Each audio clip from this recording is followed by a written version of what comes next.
Everyone, it's KindaSpoony, and today's video is going to be one part update and one part show and tell on how my scars are healing. Let's talk about my recovery so far. I'm happy to report that my ankle is doing really well, which is a huge relief. I know some of you have been asking about how that's healing up, so let me go ahead and show you the scar.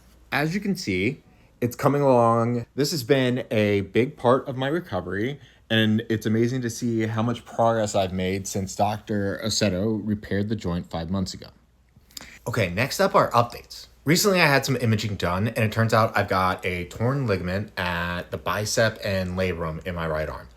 That's why I'm wearing this brace. It's actually a stroke brace, but it's been a lifesaver in stabilizing my arm, especially when it's feeling tender. I'm working through physical therapy right now to see if this is something I can live with or if it might need some surgical repairs. On top of that, I've also had x-rays on my left ankle and we're prepping for an MRI.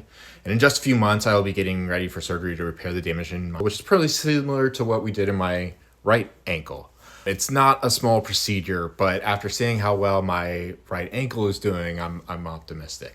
If that wasn't enough, I've also had some recent hip imaging too. There's some interesting ossification and recurrent impingements, so we're keeping a close eye on that, and there'll be more to come.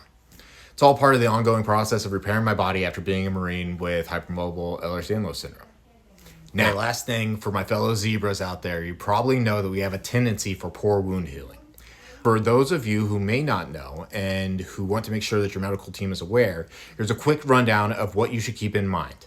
If you have a history of poor wound healing and surgical procedures are necessary, make sure to use the least invasive approach possible.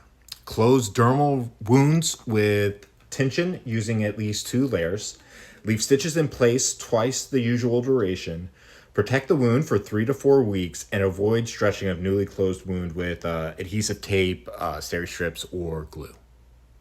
That is from Symptomatic, the symptoms-based handbook for Ehlers-Danlos syndromes and hypermobility spectrums disorder.